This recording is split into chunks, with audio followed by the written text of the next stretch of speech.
Hola, muy buen día a todas y a todos. Bienvenidos a un webinar más de la Facultad de Ciencias Médicas. Hoy con una importante temática nombrada COVID-19 y otorrinolaringología.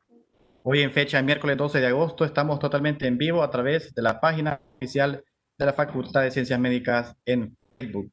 Sabemos que la COVID-19 es producido por un virus respiratorio que ingresa principalmente por la vía aérea superior, pudiendo causar una sintomatología que muchas veces el otorrinolaringólogo es el que la sospecha y la diagnostica.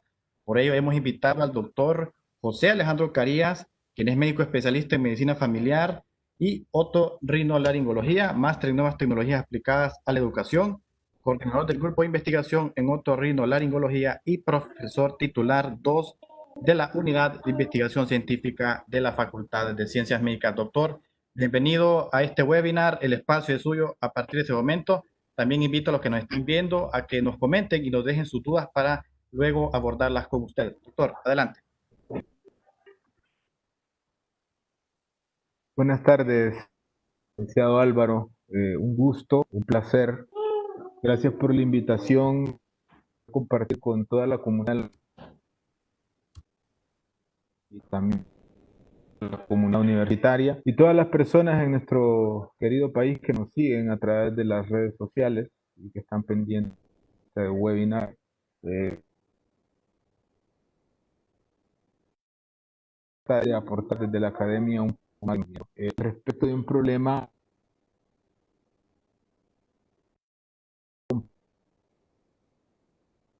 está de país ya tenía. Hace algunos días el licenciado Álvaro se comunicó conmigo para poder tener esta de poder COVID-19 desde una perspectiva, desde una visión de la rinolaringología. Como él muy bien lo decía, esta es una enfermedad respiratoria, su vía era superior, por eso como especialista en otorrinolaringología vamos a tratar de dar un recorrido que esta hora que nos ha regalado y nos ha permitido tener las ciencias médicas, pues nos dé abasto para poder hablar y poder compartir con ustedes todo lo que en materia de COVID incluso se ha desarrollado en últimas horas. No tengo ningún conflicto para dar esta conferencia. Mucho a la facultad, al señor Ano, el doctor Jorge Javier Reconco, al licenciado Álvaro, el relacionador público de nuestra facultad. Este es un trabajo, como presentó, pues trabajo en una investigación científica. Tengo el gusto de dirigir el grupo de investigación en otorrinolaringología. También quisiera agradecer mucha de la información, muchas cuestiones como el grupo de farmacoseguridad y salud pública, que es un grupo multi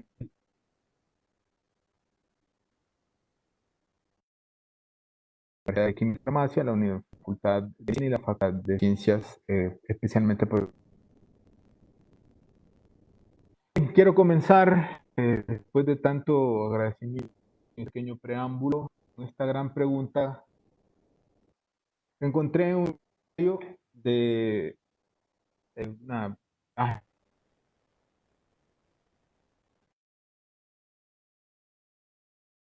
salud sobre las epidemias que enviaron el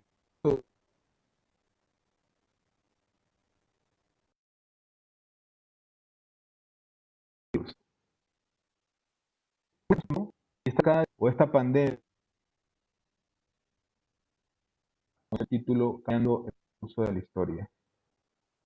Grandes epidemias como la peste de Atenas, tenemos mención a que hace alusión la peste de Atenas, negra, muy conocida por todos, por esa historia europea que nos han contado, y enfermedad que mató o exterminó a gran parte de la población europea de aquellos tiempos. Tenemos también la española, una enfermedad que no fue generada en España, como en los Estados Unidos, allá por los años 1918, 17, 18, cuando Estados Unidos quería hacer la Primera Guerra Mundial con mucha fuerza, las barracas de ellos en Estados Unidos y rápidamente se propagó. Y con el traslado de los oficiales, pues esta enfermedad respiratoria alcanzó una velocidad y llegó a generar, como veremos más adelante, una gran cantidad de pérdidas en vida. Realmente porque España era un país que no estaba en ese momento de guerra, constantemente de comunicación, pues transmitir esta enfermedad en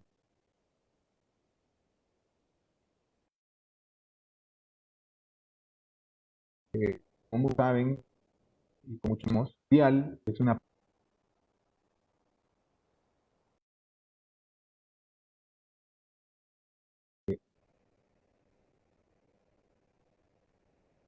punto anterior, pues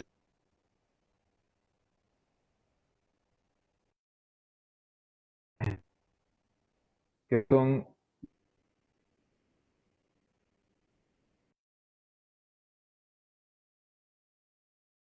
y por eso repito,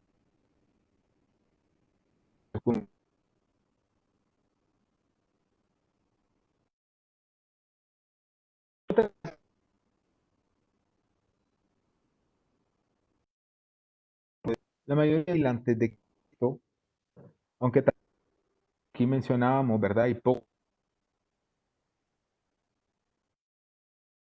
en el antiguo escribió síntomas a años 2000, esta era que mencionamos en la diapositiva anterior, como la peste de Atenas. Fue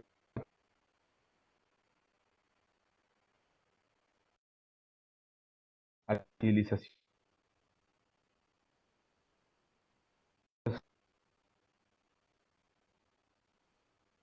que había la Grecia de aquella época.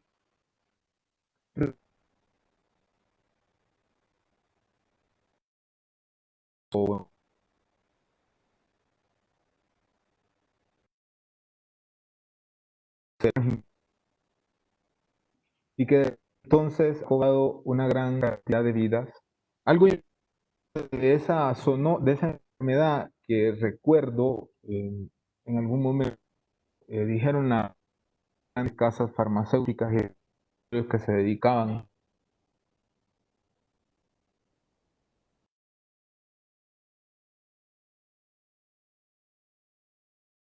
a un completo el VIH. Otra enfermedad muy importante, que es la enfermedad de las vacas locas, así llamada, una enfermedad que se produjo y que los síntomas principales eran que el ganado y después las personas que consumían tenían un andar errático, con falta de coordinación y un comportamiento anormal que incluía, más bien dicho, que incluía ansiedad, nerviosismo, frenesí y llevó a que el Reino Unido, Gran Bretaña,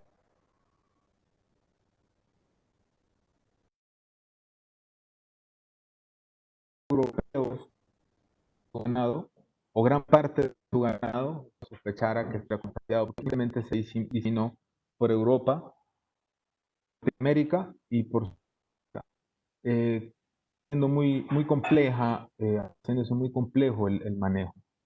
Tenemos otra enfermedad muy importante, ébola. Hace poco un repunte en África y gracias a ayuda solidaria la OMS se logró controlar lo que parecía que iba a ser controlable, que iba a cobrar la vida de muchas o de millones de personas. Esta enfermedad, ¿verdad? Que en algún momento la transmiten los murciélagos de fruta. Varias enfermedades, varios respiratorios agudos, conocidos como SARS por sus siglas en inglés, y que fue considerado en algún momento pandemia del siglo. Vemos la que ya por dos en China apareció el famoso H1N1 y que del mundo muy rápido. Se dice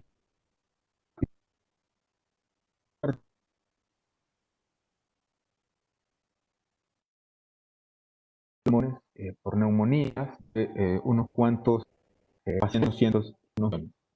Pero estamos hablando de enfermedades respiratorias. Hemos hecho mención de muchas enfermedades que han puesto en riesgo a la humanidad. Las enfermedades respiratorias, las pandemias respiratorias que tenemos registradas, ya miramos la de Atenas, pero queda muy atrás. No sabemos cómo se desarrolló a ciencia cierta. Pero tenemos la influenza española, nuevamente la mencionamos, allá por el año de 1918-1919, aunque hay reportes en Costa Rica y en El Salvador, todavía para los años 1921 y 22 están siendo estudiados en estos hermanos países centroamericanos. Hemos encontrado muy poca información referente a Honduras y sabemos que en Tegucigalpa hubieron grandes focos de enfermedad, de muerte por la influenza. No se logró controlar en ningún momento, nunca apareció la vacuna, nunca apareció un medicamento que la pudiera controlar y el sido latente por se encontraban con su hermano.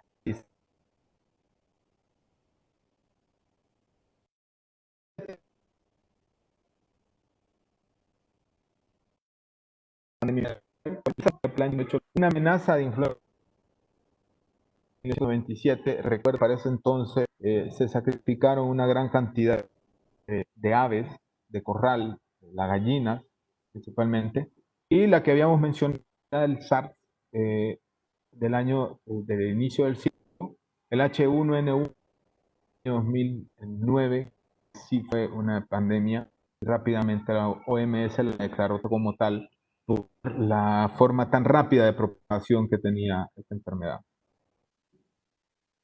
Coloco esta foto porque los médicos, aquella gran pandemia o en aquella gran peste que azotó, que asoló la Europa en la época feudal, y llama mucho la atención porque representativo del médico, y yo me preguntaba por qué de negro, pero en aquel entonces el color representativo de la medicina era negro, parece que lo asociaban mucho con el tema mortal, porque eran que existían y muy pocas las curas que existían para las enfermedades. En un sombrero, usaban lentes, una máscara en esto es característico de pues, bueno, se reconoce rápidamente. Escriben muchos libros que en ese pico lo que se encontraba aparentemente medicinales o que lograban controlar la enfermedad y que evitaban que el médico o el personal de salud de esa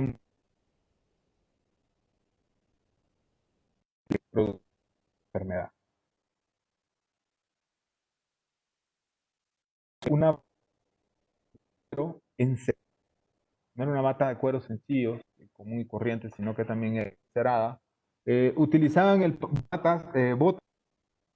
Eh, Dentro de las botas iba su pantalón para tratar de hacer algo hermético y que no entrara por sus extremidades inferiores.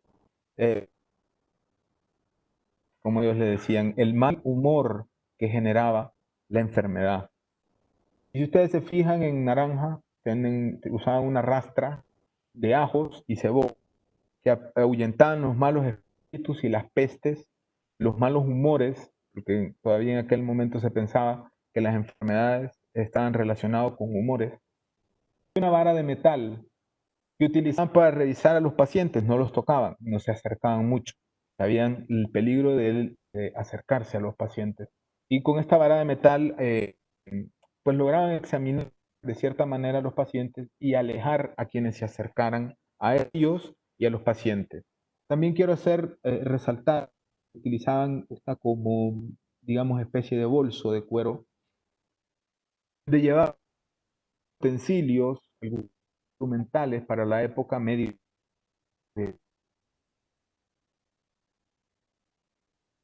aquí se improvisó mucho, se usaban sangrías, se utilizaban mucho los purgantes, las vomitivas, mucha enfermedad, mucho medicamento herbolario y, y además la Biblia, que esa Biblia hacía que este médico, cuando llegara al lecho del enfermo, no existían hospitales, esta vieja Europa de hospitales, registra que para esa época en la historia, tal vez en Persia existía, que iba muy adelantado con respecto a Europa, los persas, eh, que se ubicaban que hoy ubica el país de la India, iban muy adelantados y tenían como especies de hospitales, pero estos médicos no, entonces hacían trabajo domiciliario o en pequeños consultorios que los habilitaban y ahí tenían la Biblia, porque llegaba un momento en que no podía ver al paciente en la persona que les daba la última oración y en las personas que hacían la última misa, hacían la última misa antes de que esta persona pues falleciera. Ponemos esta foto comparada. Cuando ponemos el problema tan grande como el coronavirus, nos usamos protección como lentes, como una máscara, ya vamos a ir hablando más adelante de esto, como una bata, usamos botas, no son de cuero, usamos guantes, se ha venido a sustituir, esa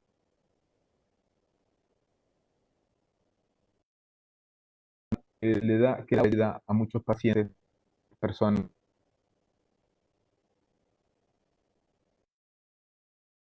Que no hacer un catarro, que a ver muchas personas puede sin algo más. Entonces, comparamos, es casi lo mismo, lo único que sí hemos entendido que la transmisión es muy importante y hay que tomar medidas ante esa forma de transmisión, que en este caso es aérea y de nuestras manos, mucosas respiratorias.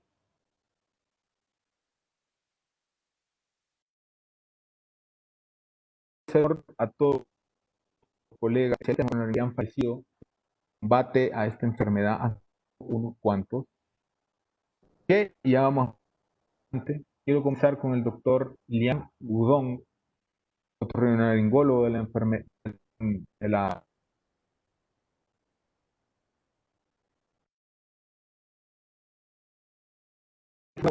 sí, sin control, publicó por el coronavirus en la ciudad de Wuhan. Importante y muy interesante, el doctor se había jubilado y en un espíritu que no nos caracteriza en este país, muy solidario, regresó a su habitual quehacer en su hospital, que ya no lo miraba, a ayudar a sus compañeros médicos en el diagnóstico, tratamiento y curación, o más, por lo menos manejo, de los pacientes enfermos con coronavirus. Ahí se ingresó y ahí falleció un doctor ya jubilado, especialista en otorrinolaringología. Vamos a ver en esta imagen, muy interesante, la cantidad de muertos que han dejado enfermedades que ya han precedido al coronavirus, como la peste en Europa. En un promedio se calcula que fueron de 50 a 200 millones de muertos. Se estima que duró de 1347 a 1951. La española, nuestro orden de año, no en cantidad tal vez de muertos, 1918-1919, cobró entre 50 a 100 millones, se estima las muertes que produjo esta enfermedad. Hubo también ruso, de 889 al 90. Esto en algunos libros dicen que llevó o ayudó a llevar a la decadencia a los zar, a la dinastía de los zar en Rusia.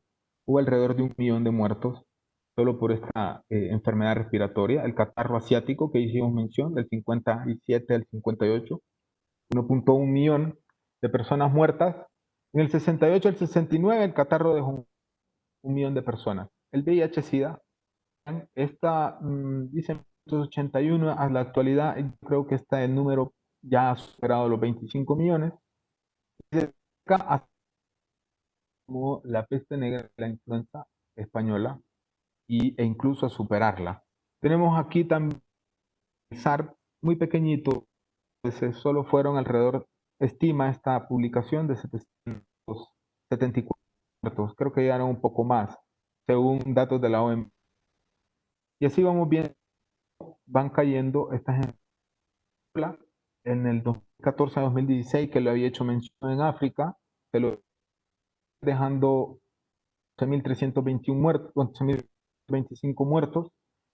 Vamos a ver más adelante, menciona que hay más de 170.000 muertos, ya pasan creo del millón eh, por el COVID a nivel mundial. Entonces vemos cómo hay pandemias, cómo hay sí han logrado mermar la población mundial y han logrado domar a la humanidad en cantidad de muertos. El brote de coronavirus para el 2019, empecemos a hablar un poco de ello. Esto es tomado de la página de la OMS. Esta publicación me llama la atención porque es una línea del tiempo donde en diciembre de 2019 aparece el primer caso de neumonía en Wuhan. En ese entonces, pues nadie le puso mucha importancia, era una neumonía más con algunas características muy particulares. Primero de enero del 2020 cierra el mercado de Wuhan porque en este lapso de tiempo se logra descubrir que hay una transmisión aparentemente de los animales en ese mercado de Wuhan a los seres humanos. Y es ahí donde se empieza el foco con mucha fuerza, por eso cierran el mercado. El 3 de enero es el primer comunicado oficial de la OMS, por eso hay que tener cuidado con la fake news, eh, que dicen que la OMS trató de encubrir a China. ¿Con qué velocidad la OMS pues respondió? Lo que pasa es que era una enfermedad, nadie estaba preparado y nadie sabía cómo, ni sabía qué. El 10 de enero, en secuencia, se descubre la secuencia del coronavirus, se identifica el SARS-CoV el 7 de enero. Bueno, aquí hay un montón de datos interesantes. El 28 de enero es el primer caso autóctono en Europa, ocurre en Alemania, el 28 de enero, repito. El primer caso en Japón, 12 días antes, el primer caso en Japón, o sea, fuera de China, ya para el 20 de enero. Vemos como el 14 ahí está el primer caso de África, pero no es cualquier país de África, es Egipto, tiene unas condiciones socioeconómicas bastante distintas al resto de países de África. Vean cómo el 31 ya la OMS había declarado emergencia internacional, todavía no había declarado pandemia. Bueno, vemos cómo llega el primer caso el 16 de febrero a Brasil, en el también cerquita, el 27 de febrero, el primer caso autóctono en España. Yo quiero decir con autóctono que de ahí no fue importado, no llegó un avión y transmitió, sino que fue un paciente, una persona que se contagió de personas ya enfermas o del virus. Esto quiere decir que el virus ya estaba circulando dentro del país. El 20 de febrero ocurre el primer caso en África subsahariana. Es ahí la parte más compleja de África, en Nigeria específicamente, y el 28 de febrero. Eso declara el brote de pandemia a la OMS y ese mismo día, por las autoridades hondureñas, el primer caso o los dos primeros casos en Honduras.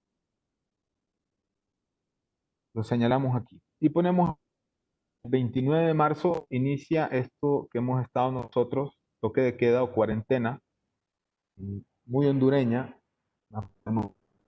muy abierta de hacer, que no lo contener ni restringir la enfermedad. Y ojo con esto, hemos hecho búsqueda en lugares sobre la evidencia de que solo cuarentena por sí sola logre contener este problema y no hay ninguna evidencia. Si existe alguna evidencia, no muy fuerte, en relación a la cuarentena, con cierre de escuelas, con cierre de universidades, con cierre de grandes fábricas, disminuyendo la de las personas, o sea, manteniendo no estamos tan de acuerdo eh, en estos movimientos que ocurren en el país y más que todo por el hecho de que no son controlados. Aquí, el comparado con otras enfermedades por el COVID, eh, ¿verdad? Encontramos la polio, encontramos el HIV, veamos cómo hay enfermedades que son sumamente más contagiosas, ¿verdad? Entre 12, de una sola persona se pueden contagiar entre 12 y 18. Habíamos mencionado personas. Vemos el COVID entre 2 y 3.1 personas. Ojo con el 3.1, dejémoslo en 3. No podemos dividir a la gente a la mitad. Vemos el ébola, que tanto miedo se le tiene, que de una persona puede ir 1.5 o 2.5 personas contagiadas.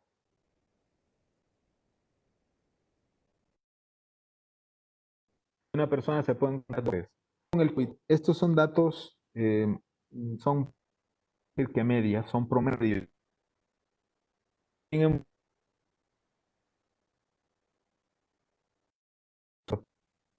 contagiar a 100 personas a la vez, en un solo día.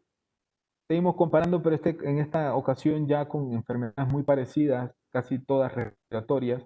Veamos como el coronavirus, ¿verdad? Habíamos dicho de 2 a 3. La influenza de 1 no pasa de 2. El SARS, que habíamos hecho mención de China, de 2 a 4, en promedio 3. El MERS, que fue un brote que hubo especialmente en Irán, Irak, eh, en el Oriente, en un Oriente más cercano, de 2.7 personas contagiadas se pueden infectar o se pueden infectar por una sola persona. Vemos que el contagio por el COVID en promedio no es tan alarmante cuando lo comparamos con otras enfermedades. Ojo con eso, no estoy diciendo cosas distintas. Hay que analizar el contexto de cada uno de los países. Sabemos que las condiciones pueden hacer que estas cifras que tiene aquí el COVID puedan ser superiores, puedan en teoría superiores a lo que plantea la media, el medio, el estándar a nivel mundial. Esta gráfica me gusta mucho porque aquí pone los años en que fueron ocurriendo estas enfermedades, el tamaño del virus, ¿verdad? Que las produjo, más o menos la cantidad de muertes que produjeron. Vean que la peste está el primer, después vuelven a aparecer registros de la misma peste que daba en el ambiente. No había vacunas, no había forma de controlarla, no había medicamento específico. Y volví a hacer otro registro allá en 1955 de la peste. Esto puede ser de que ocurra, que todos estamos esperando, de que aparezca una vacuna o un medicamento específico para el coronavirus. Puede ser el comportamiento que pueda tener esta enfermedad, muy probablemente. Por eso empezamos hablando de la historia. Hay que entender para entender lo que está sucediendo y poder comprender lo que va a suceder. Esto puede ser lo que sucede con el virus, una enfermedad de transmisión respiratoria. Bueno, de dar estos intercambios, ya hay cosas que ya están adelantadas. Y esta es la imagen del coronavirus, microscopio electrónico. Ahorita, vean qué montón de proteínas tienen, es un ARN, ¿verdad? Y el nombre de coronavirus deriva de la palabra del latín corona, en referencia a la forma de anillo creada por espigas, que son estas azules, que rodean cuando es visto a través del microscopio electrónico. Estas espigas pues, son las que se unen a las células. Estas una fisiopatología explicativa de qué es lo que sucede desde cuando el coronavirus llega a los receptores. Aquí juegan un gran papel los receptores, según se han hecho algunas publicaciones y según lo serio de esas publicaciones, son los receptores de angiotensina, que se encuentran en gran cantidad en la mucosa respiratoria. Por eso yo desde el inicio vengo haciendo, y en otros espacios, vengo haciendo insistencia en que no se irrite la mucosa respiratoria. Entonces estos receptores facilitan que se una el virus a la mucosa respiratoria y penetre al torrente sanguíneo, donde ya ahí empieza a replicarse. No vamos a hacer tan compleja la explicación, dado que esperamos que esta ponencia sea eh, posible para que otras personas no médicos puedan verla y puedan entender todo esto que estamos hablando del coronavirus. Bien, aquí tenemos también, entra a la célula y entra capilares. Parece que tiene mucho que ver el endotelio vascular.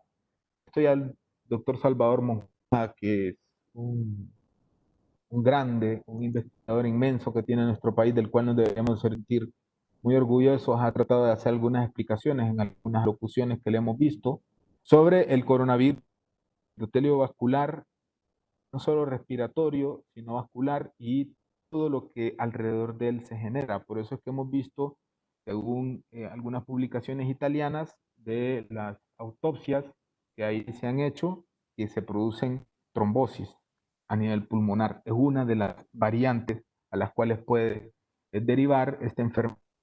No estamos diciendo con esto que ahora la población irresponsablemente comience a tomar aspirina o algún anticoagulante para evitar. No, no, no, no.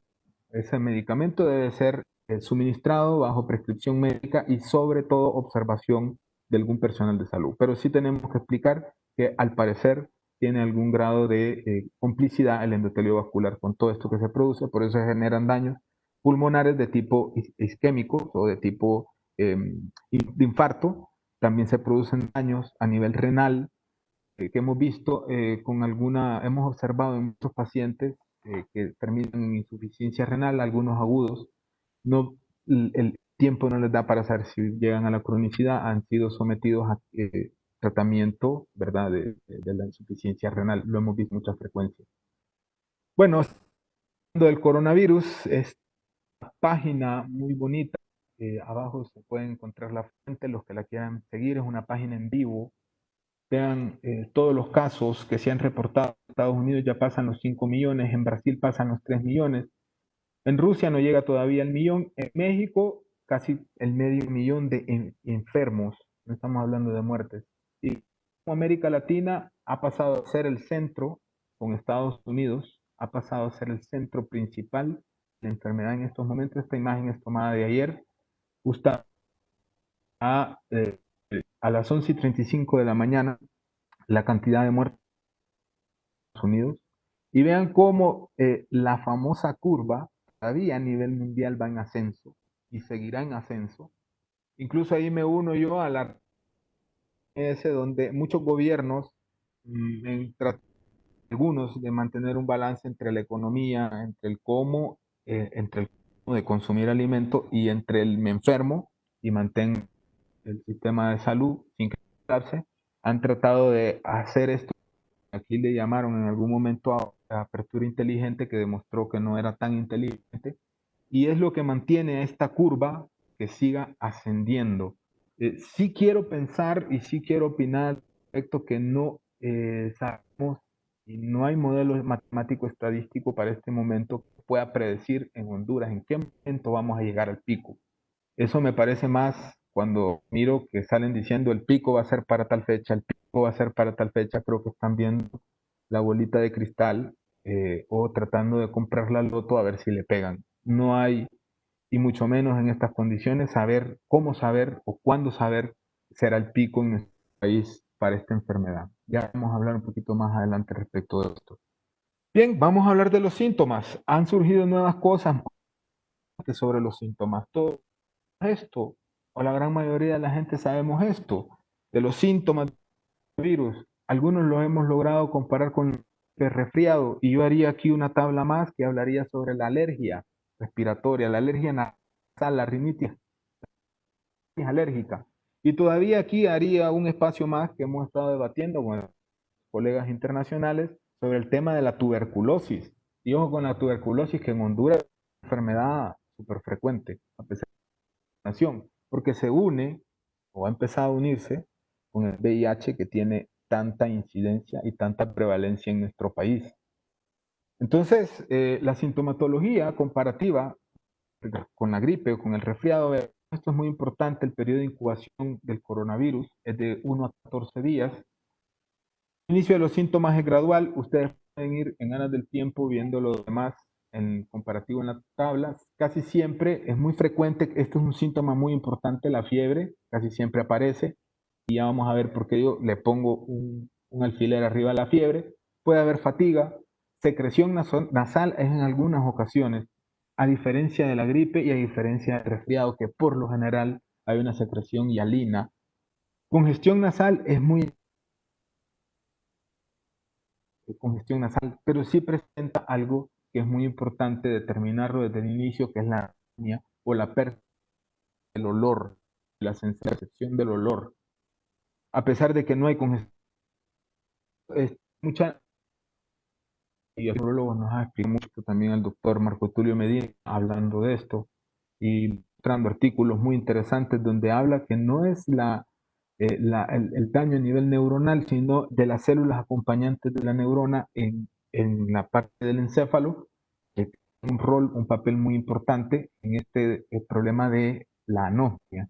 Pueden ocurrir diarreas o manifestaciones gastrointestinales, ya la vamos a ver más adelante, puede haber dolor de cuerpo, dolor de garganta, incluso puede llegar a ser después de haber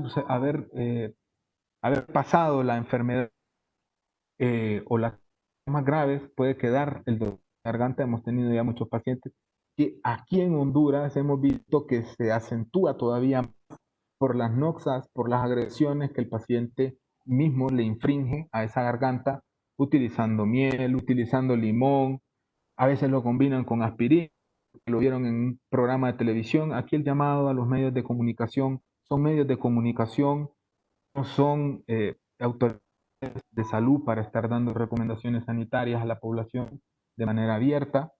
También han utilizado cualquier tipo de sustancias, enjuagues, muchas sustancias a base de cloro, ya sea ozonificadas, tratan de pintarnos que les mantienen alguna estabilidad, ya sea con dióxido de cloro, que dicen los teóricos que le dan algún tipo de estabilidad, pero irrita la mucosa respiratoria de las vías superiores y daña la microbiota que ahí se encuentra, que sirve de protección a nuestro cuerpo. Puede haber dolor de cabeza, puede haber el apetito. Esta pérdida del apetito también no solo por los problemas gastrointestinales, sino también por un fenómeno que es muy importante, la pérdida del gusto, del sabor por los alimentos, que muchas veces se encuentra presente, que es muy frecuente, dificultad respiratoria y problemas respiratorios. Estamos acostumbrados ya a ver, ¿verdad? Vemos la severidad de la enfermedad, el tiempo, 5 días, la fase temprana, viral, donde el virus está entrando en nuestro cuerpo, está invadiendo nuestras células y se está replicando.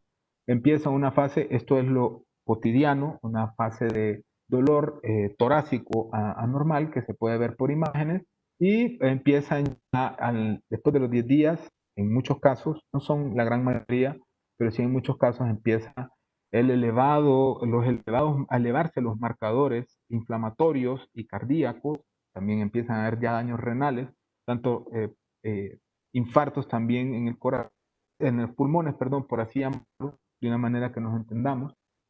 Y para ser un poco más claros, un poco más explicativos, que es lo que me interesa mucho a mí en esta locución como otorrinolaringólogo, me gustaría agruparlo a este estudio que hizo el King College de Londres, perdón, King College London, que lo publicó, agrupó los síntomas del virus en 6 grupos.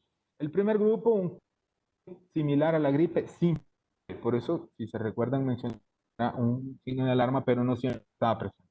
Puede haber dolor de cabeza, pérdida del olfato, si siempre va a ser constante. En las personas jóvenes, cuando esto aparece primero que otros síntomas, signo de buen pronóstico, la pérdida del olfato, dolores de musculares, tos, dolor de garganta, por eso muchos otorrinos, y por eso puse yo la imagen de ese primer otorrino en los primeros momentos, y en España y en Italia, fueron de las especialidades que más sufrieron víctimas mortales, o más muertos pusieron, porque parecía un catarro, como una faringitis, sin fiebre, dolor en el pecho y sin fiebre.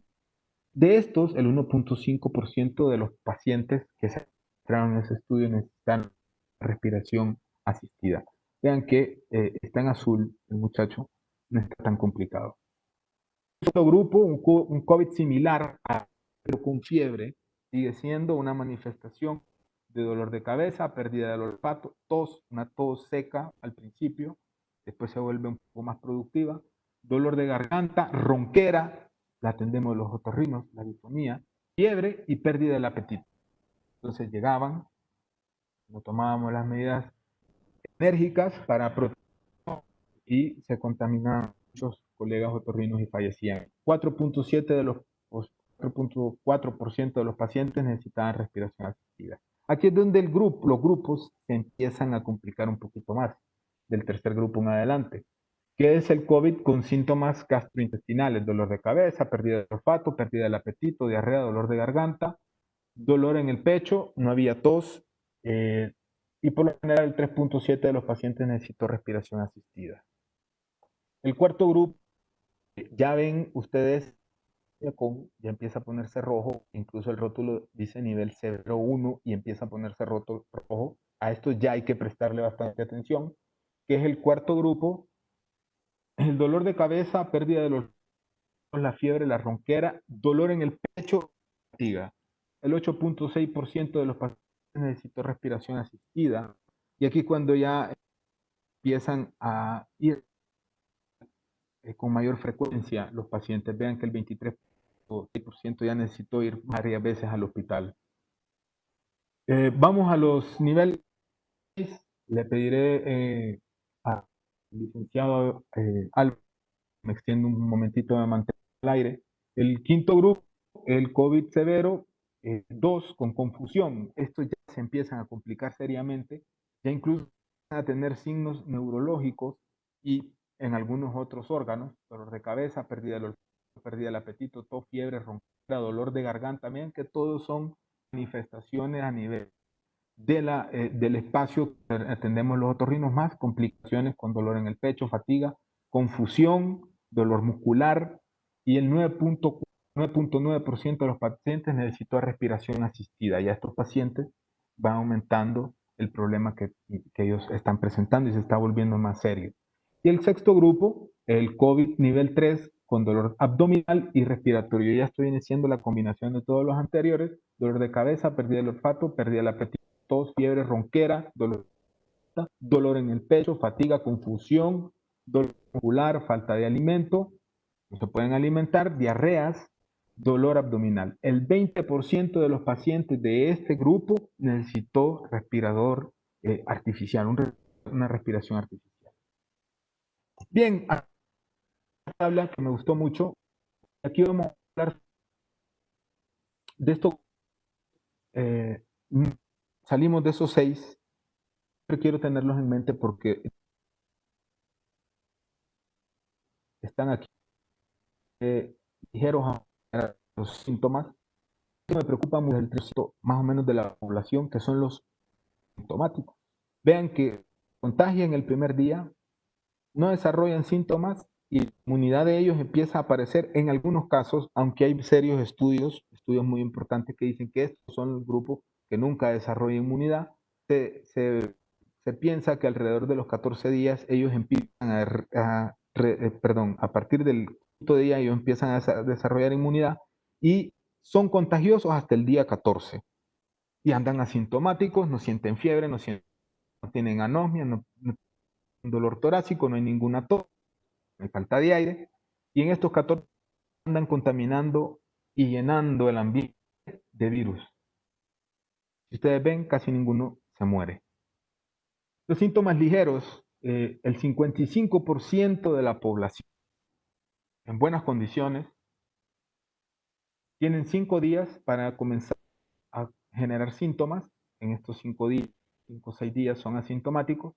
Empiezan con los síntomas que ya habíamos mencionado del grupo 1, 2, 3, moderados, ¿verdad? Hasta el día 10 más o menos, dura 10, 14, de adelante comienza su inmunidad. Pero contagiosos hasta el día 21. Estos en lugares en buenas condiciones no generan mortalidad. ¿Qué me llama a mí la atención y qué quiero poner yo mucho ojo y que sí quiero hacer yo mucho énfasis? En que en Honduras este grupo puede estar generando mortalidad no por COVID, sino por la irresponsabilidad de exponerlos a medicamentos estandarizados y que estén automedicando pacientes con estos medicamentos que pueden llegar a producirle algún daño de algún tipo. Hemos visto un montón, incluso hemos visto pacientes que al consumir la citromicina por el COVID terminan en una emergencia con deshidratación por vómito y diarrea. Uno de los tantos problemas, reacciones adversas que pueden tener ese tipo de medicamentos. ¿Cuál debe ser el tratamiento en este 55% de la población? Tratamiento sintomático. Abundante líquido, si hay fiebre, pues su antipirético, si hay dolor, su analgésico, se puede utilizar uno o dos. Hay literatura que menciona la combinación de dos antipiréticos.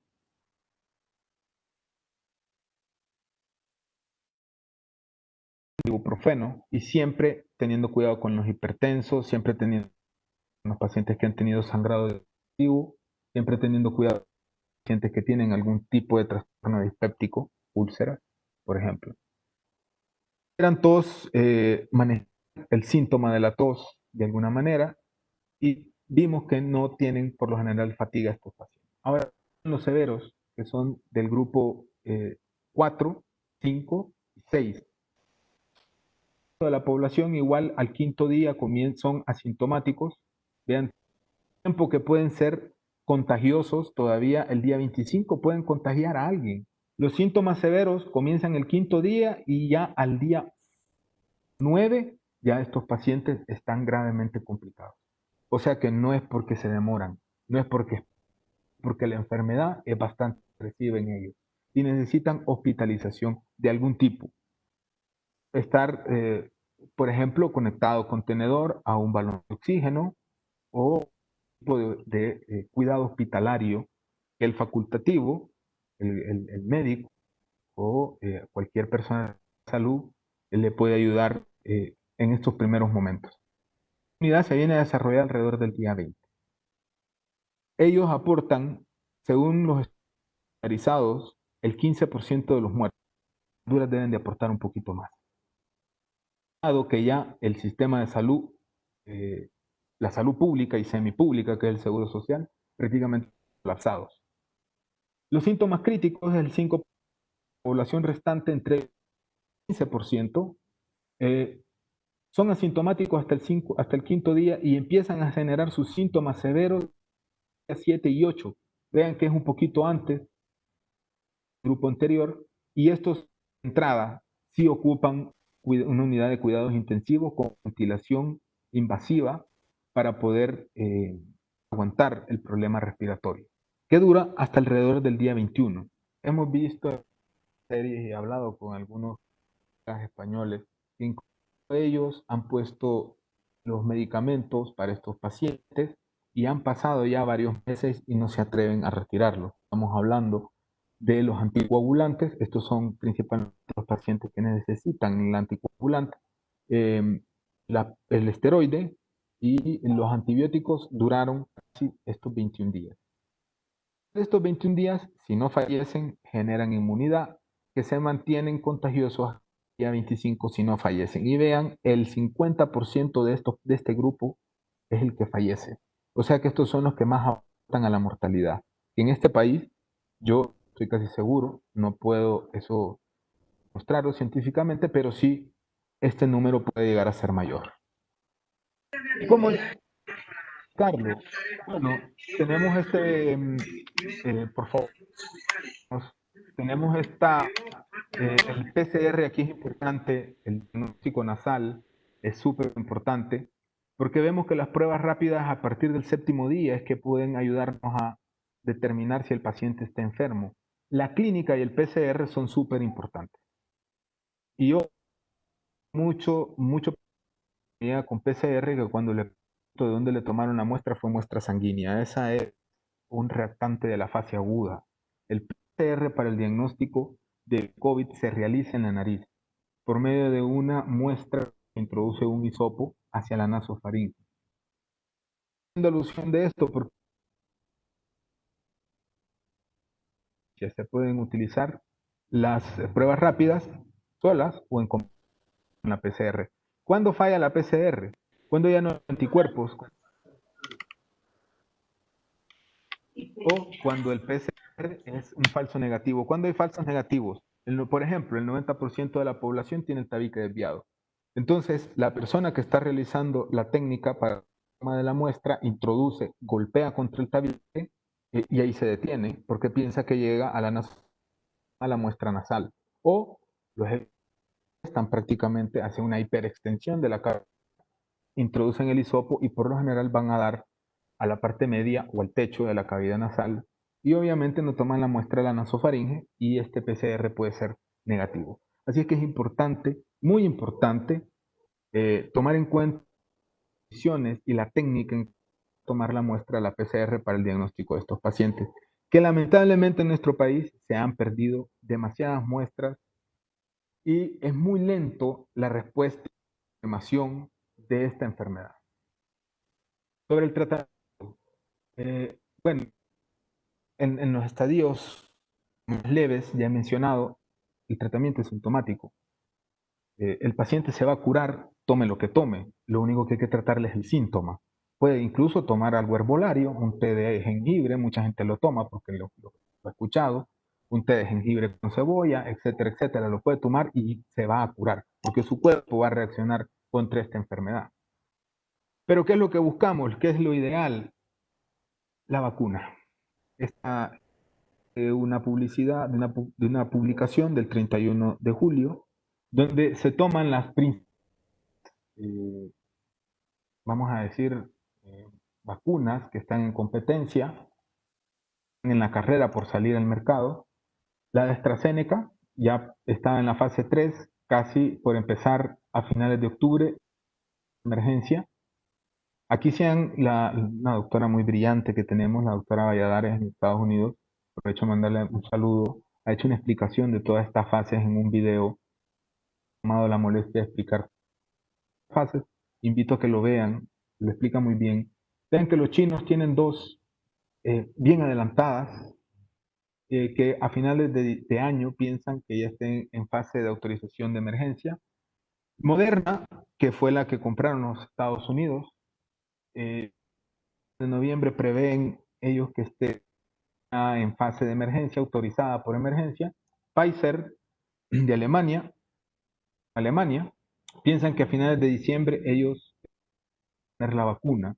Ya casi todas, etapa 3 no menciono las anteriores porque están en etapa 1. Y bueno, ayer Rusia nos sorprendió con su registro de la primera vacuna ante el mundo, a la cual llamaron Sputnik. Sputnik fue el primer satélite que en aquella Guerra Fría Rusia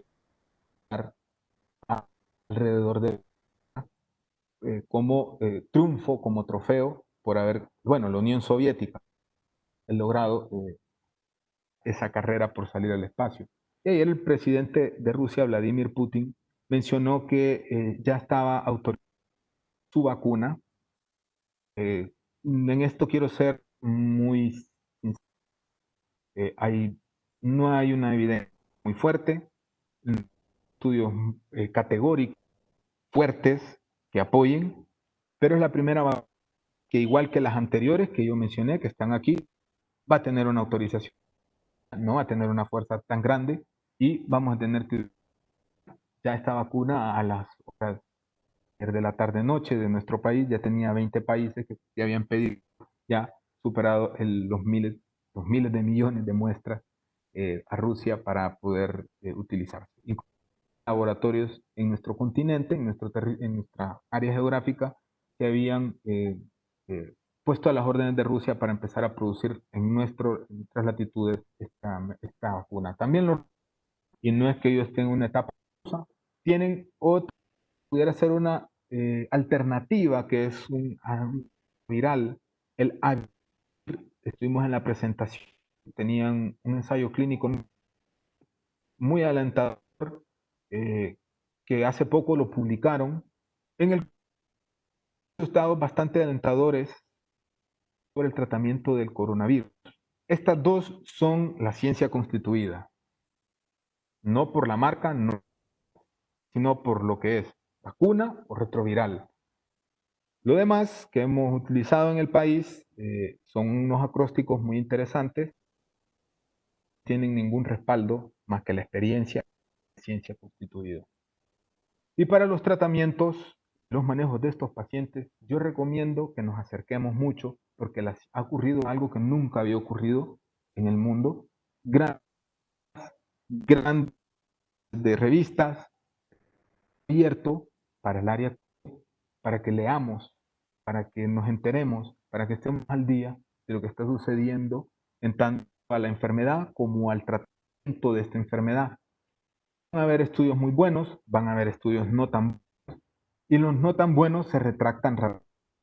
Así podemos ver y recomiendo mucho esta página que es de la Cochrane, que es la página basada en la evidencia, que debería de servir para los tomadores de decisiones, autoridades sanitarias, médicos tratantes, para poder tomar la decisión de cuál es el mejor tratamiento y no estar improvisando que si un maíz, que si un frijol, que si una tortilla, que si es catracho o si es nícano. La Lancet, artículos igual de New England y sobre repositorios como Scopus, que tiene varias revistas muy bien colocadas.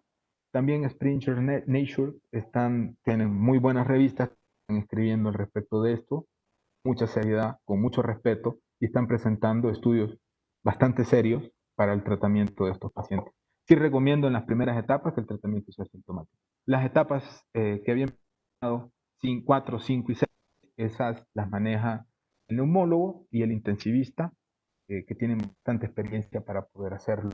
Y en muchos casos lo han hecho bien. Aunque en algunos casos, por ejemplo, en esa pronación boca abajo, todavía no he encontrado un artículo en que hable a favor con medicina basada en evidencia que hable a favor de que eso es bueno para el paciente. No hay ningún estudio que mencione que eso cambia la vida, aunque la experiencia de algunos médicos los ha llevado a utilizar esa técnica. Bueno, ¿qué nos queda? La población, me estoy pasando un poco de la hora que nos habían brindado. Recomiendo la visita a la página de la OMS, donde tiene orientaciones para el público, para todo mundo, son muy entendibles, muy fáciles de comprender. Orientaciones técnicas para el personal de salud. Por ejemplo, cuándo y cómo usar mascarilla. Consejos para la población acerca de los rumores, fake news, de todos los WhatsApps, de todos estos Facebook, de todos estos Twitter que llegan a nuestras manos y nos dicen hagan esto o no hagan esto, o la gente que irresponsablemente aparece en los medios de comunicación diciendo tome agua con esto, y más bien perjudicar a la persona, a un grupo grande de personas, que no quedará registro, lamentablemente, para poder tomar las medidas pertinentes a posteriori. Medidas prácticas de esto sí está interesado y en esto sí vamos a hacer un poquito de énfasis, de protección básica contra el coronavirus. Esto se ha demostrado que puede cambiar el rumbo del coronavirus, que son las medidas prácticas contra el coronavirus. Primero, lavarse las manos frecuentemente. Hay que estar lavándose las manos con agua y jabón frecuentemente. ¿Y cuáles son esas? Al toser, a estornudar, cubrirse la boca y la nariz con el codo, de esta manera, o con un que posteriormente sea desechado ahí mismo, inmediatamente. Y por proceder, higiene de manos, ya sea con el lavado de manos o con sustancias a base de alcohol. Que el CDC de Atlanta, una gran autoridad en este tipo de temas, que era a partir del 60% de alcohol. Aquí habían puesto la meta un poco más alta y decían que era del 60. Puede ser de 60. Casi todos están estandarizados estas sustancias para la higiene de manos a partir del 60. Simplemente hay que fijarse en el fabricante. Mantener la distancia social, y ya vamos a hablar en la próxima diapositiva al respecto de eso. Evitar tocarse la nariz y la boca. Por eso vieron cuando hablábamos en la imagen que habíamos puesto al médico de la edad que peleó contra la peste, pusimos al lado a los médicos actuales o al personal de salud actual que se cubren la cara con una careta, con lentes y con su protector, su tapaboca o barbijo, como le digan en cualquier parte del mundo. Si síntomas como fiebre, vieron puede ser que no la tenga, pero que tenga tos, dificultad para respirar, si pierde el olfato, si pierde el sabor, por favor solicite atención médica inmediata. Dentro de los grupos que habíamos mencionado, el estudio del King College mencionaba que en los grupos 4, 5 y 6, lamentablemente en un lugar como en el Reino Unido, llegaban 13 días tarde al hospital y por eso se volvía tan difícil el manejo de estos pacientes. Tal vez si llegaran un antes o a partir del quinto día empiezan esos síntomas graves y se hicieran presentes en una unidad de salud, puede ser que es probable que el pronóstico de la enfermedad sea mucho mejor. Así ya llegan cuando ya prácticamente es bien difícil el tratamiento. Bueno, solo para mencionar que ya llevamos más de 40 días. La definición es restringir las actividades o separar a las personas que no están enfermas. Si permiten cada cierto tiempo, no están restringiendo y obviamente están exponiendo a contaminar porque el virus se encuentra en el ambiente, en superficies, en el aire, en personas que andan asintomáticas o que andan con síntomas leves e irresponsablemente compartiendo en la calle. Aislamiento significa a las personas que están enfermas, o sea, ponerlos en un lugar de las pésimas condiciones que tenemos en nuestro país. Un gran grupo de la población vive en una sola habitación y prácticamente vuelve difícil el aislamiento y súper.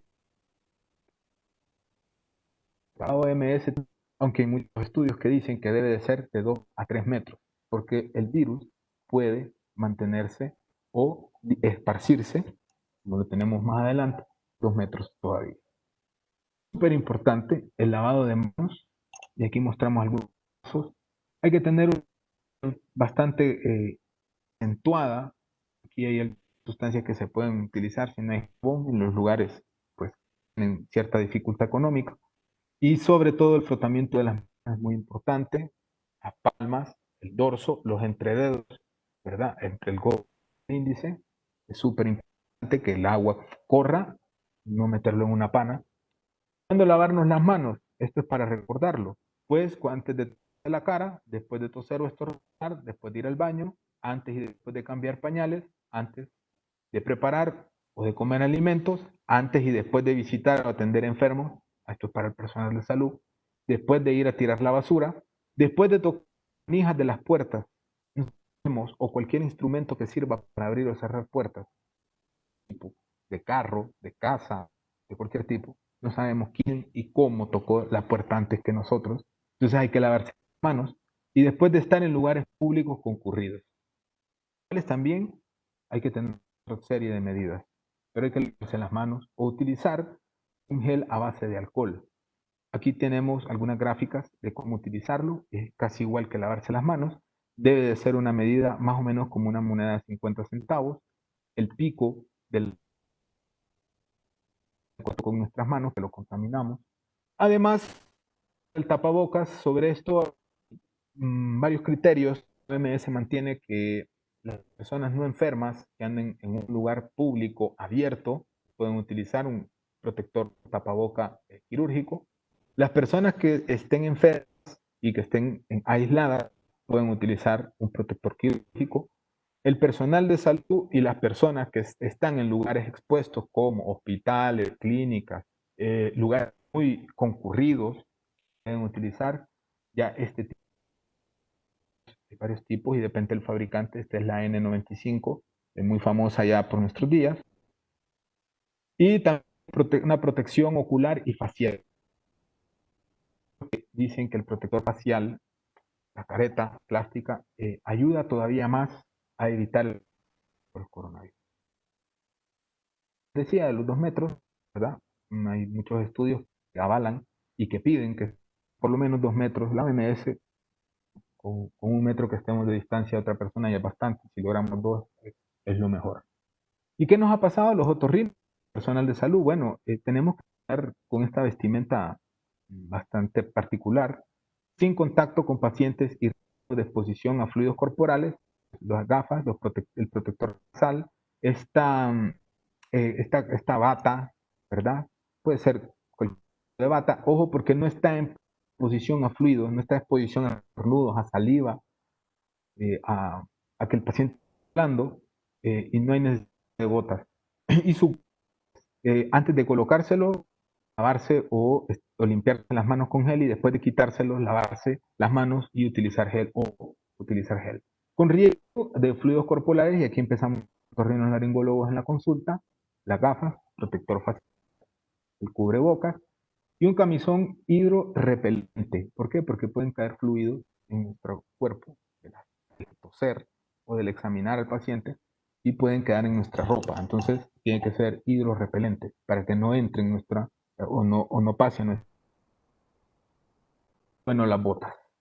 Y las personas que tienen que hacer maniobras con aerosoles o en unidades de críticos, las unidades de cuidados intensivos, deben utilizar su gorro incluso, su visera, su tapabocas, sus gafas, esta bata hidrorrepelente, los guantes, las botas, ¿verdad? Para evitar el mayor contacto, estar en el mayor contacto posible eh, con las partículas aéreas de las personas enfermas. Y eso nos pasa mucho a los otorrinos, que nuestro trabajo es en la vía aérea, lugar donde está saliva que puede ser causa de enfermedad para nuestros colegas.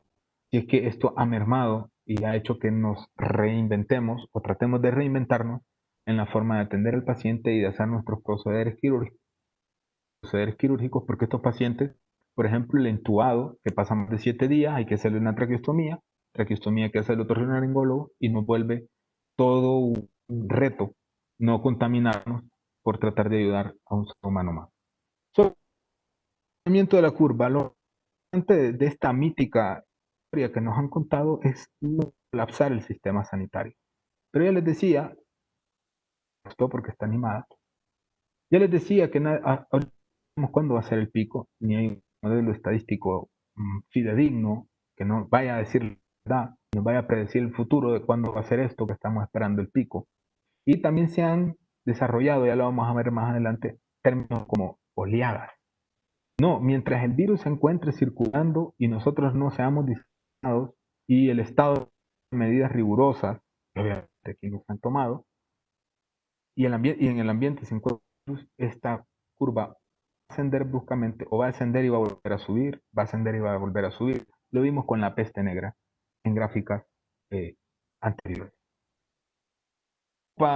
También he hecho alusión sobre la cuarentena y el distanciamiento social. Tenemos experiencias anteriores, vamos a tomar experiencia de Estados Unidos, donde en Filadelfia todo el mundo sin ningún problema, pico cayó y todavía se encuentran casos positivos en el país. ¿Qué es lo que en San Francisco? Hubo un pico, no, las medidas fueron un poco más enérgicas, cayó y vuelve porque el virus se encuentra y ha mermado la con la que se está tratando de contener la epidemia y por eso se ve esto como ola y le dicen ola. Y en Nueva York, por un momento fue el epicentro, después de China, después de Europa, fue el epicentro y vean cómo medidas que han sido enérgicas, que han mantenido fuertes, han mantenido la curva muy cercana al piso. San Luis en Estados Unidos se dedicó a tener una apertura cuando se dieron cuenta que esta curva no había subido mucho y tuvieron que volver a cerrar, manteniendo un cierre fuerte, restringido y bastante significativo para evitar los contagios. Bueno, eso del tiempo, pero no quiero dejar de hacer un sentido homenaje a todo el personal de salud. Con esto incluyo médicos, enfermeras, técnicos, personal de limpieza, personal de cuidado, que cuida las instalaciones, a nosotros los médicos, y especialmente para mí a estos dos facultativos, colegas, que para mí han significado mucho y significan mucho y seguirán siempre para mí. Un homenaje para ellos porque este virus nos ha puesto de rodillas como nos puso la gripe española en algún momento, que nos enseñó mucho, pero no nos aprendimos la lección, y ahora estamos basados en una vacuna o en un retrovirus que no estoy en qué momento aparecerá y tendrá la efectividad que esperamos, y por lo tanto, hasta entonces, seguiremos perdiendo familiares, seguiremos perdiendo personas queridas como estas y seguiremos teniendo problemas como país donde estamos debatiéndonos de la vida, la economía y la vida. Hablo por un problema de salud o por un problema alimentario y es lógico, hay que comer. Mucha gente decide, bueno, pero ¿cómo? U otros dicen, bueno, tengo hambre pero estoy vivo. Y la economía que no nos interesa a todos, principalmente a pequeños grupos que nos están exponiendo a las grandes mayorías a una enfermedad que hasta ahora no tiene fin. Espero en un momento más que nos podamos ver en un lugar paradisíaco, que todos nos lo merecemos, como esta playa de Honduras, a la orilla del mar, y ahí dejando a este gran flagelo que nos ha puesto de rodillas como país, como sociedad, como seres humanos.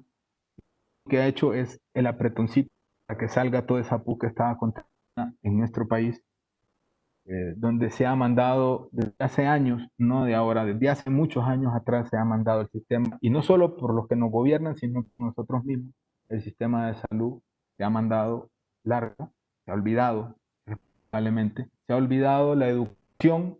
Por eso le pedimos a la población que se mantenga en casa y sigan instrucciones, pero son personas que tienen un alto nivel educativo y no pueden entender las órdenes que se les están dando. Hemos tirado a la seguridad pública porque nos han regalado la violencia, pero nos están cobrando la seguridad. Y nos están dando la seguridad no solo pública, sino también educativa, la seguridad en salud.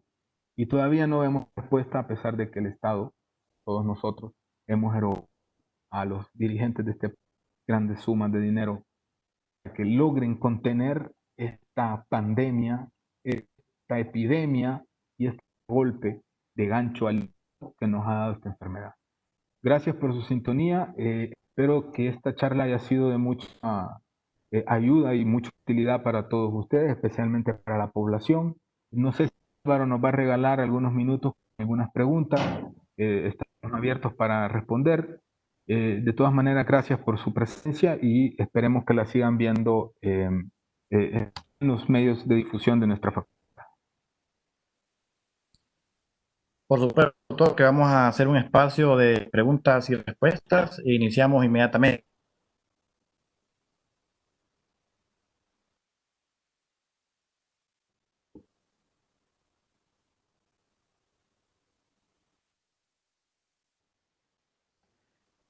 Eh, eh,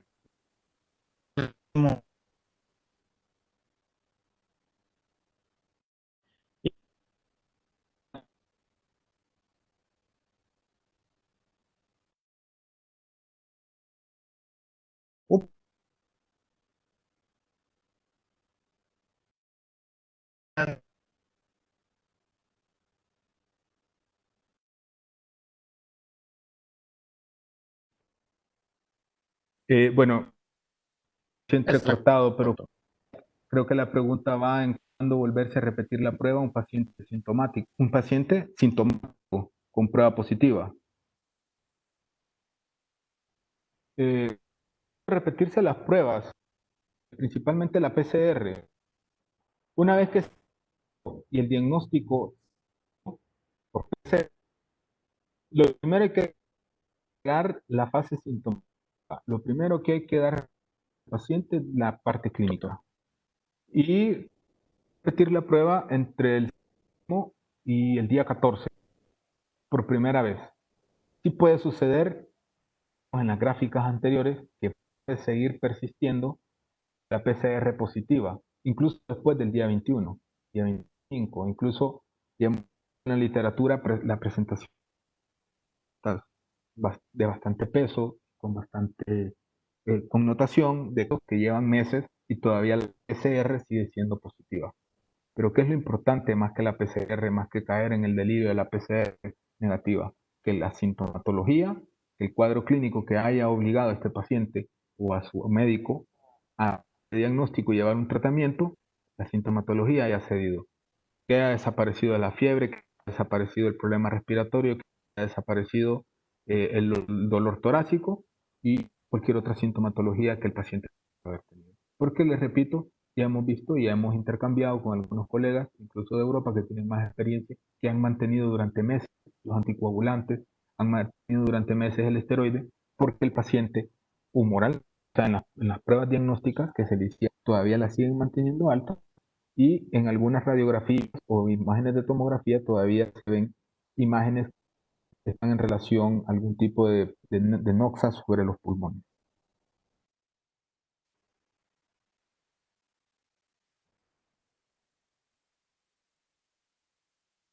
No sé si está Álvaro.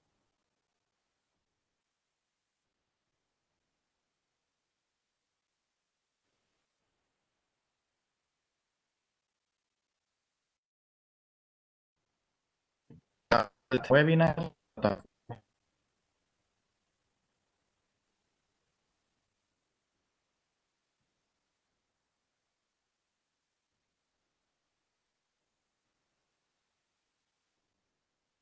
En la siguiente pregunta dice,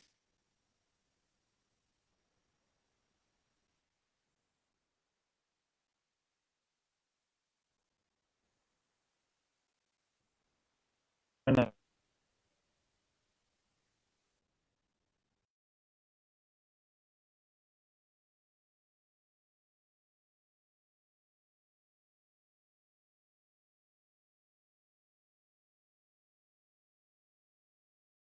bueno, y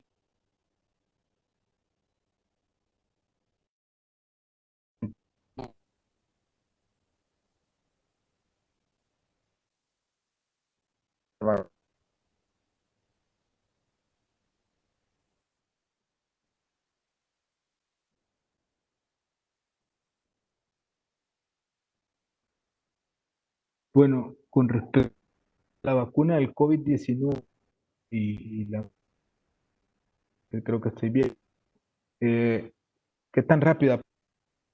Eh, ahorita, en este momento, la humanidad ha hecho cosas increíbles a favor de la vacuna. Han saltado pasos que en otras ocasiones han sido rigurosos. Se ha hecho lo más rápido que se ha podido. Claro, y con la experiencia certificada de años anteriores y de pandemias, enfermedades anteriores que han requerido vacunas. Eso le ha hoy por hoy a la humanidad desarrollar aceleradamente las vacunas que están como candidatas y otra serie de cosas, otra serie de detalles que son un poco más complejos de explicar, han permitido que la humanidad a estas alturas todavía tengamos esperanza de